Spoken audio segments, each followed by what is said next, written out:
Before I came to Islam, my life was really kind of focused on drink, drugs, having fun. The whole kind of purpose of life was just to have fun, have a laugh. And it's just a way of kind of making your life bearable until you die.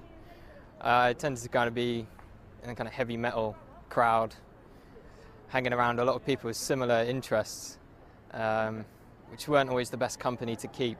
My first experience of seeing Muslims was the 9/11 attacks. I remember I was quite young at the time and I wasn't completely aware of what was going on.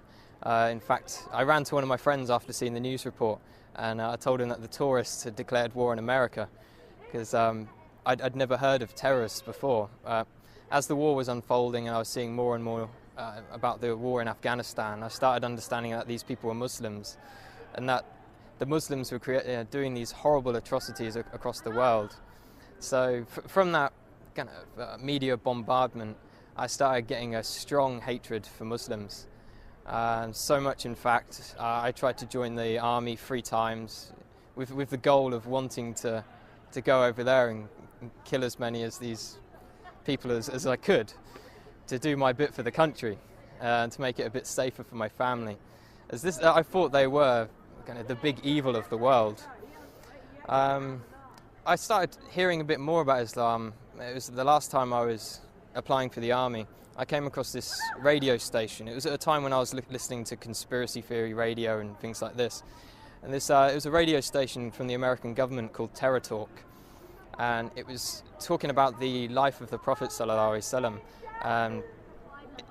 It just didn't sound right to me that people would follow him from all these evil things they were saying about him. So I started to question what Muslims believed at that time. I was on a spiritual search anyway. At the time I was looking into Norse mythology and paganism, and one of my friends turned to me and said, before you decide on this paganism thing, have a look around a bit more. So I came across kind of Muslims on the internet. I think one of the first people I saw on the internet was Baba Ali. And he broke the stereotype of Muslims for me. I was surprised that there was this guy who was funny and he was very laid back. He wasn't with a big beard shouting, kill the kafir and all this kind of stuff. And then I eventually picked up the Qur'an from my college. When I had it, I actually thought I was picking up a terrorist handbook, and I was a bit worried that MI5 were going to come after me as soon as they saw me take it out of the library. But as soon as I started reading the book, it hit me immediately. And I couldn't stop reading it. It sank deep into my heart.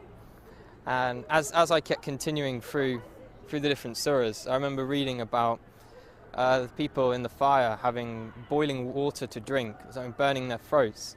And as I could read this and I was living this awful life, I could feel my throat burning and I could feel kind of how real this thing was and how I had to change. Well, the first day I went to the mosque, I spent all day there reading, and my mum called me in the evening and asked me where had I been all day, and I said I was at a mosque. She's like, what? No, you can't be at a mosque, you're a Christian. Christians don't go to mosques. And she was very, very shocked and thought I was going down a bad path.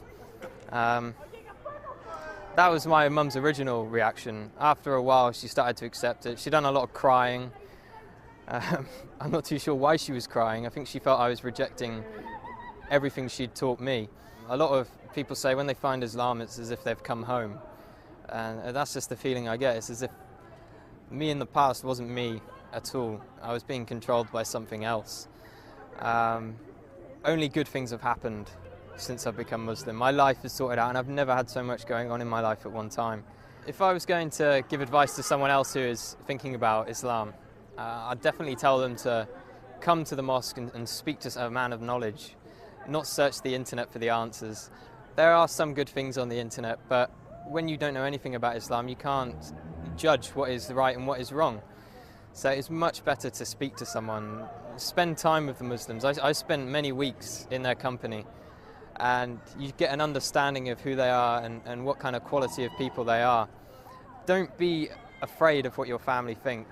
I've had many people, and myself as well, was worried about what my parents would think.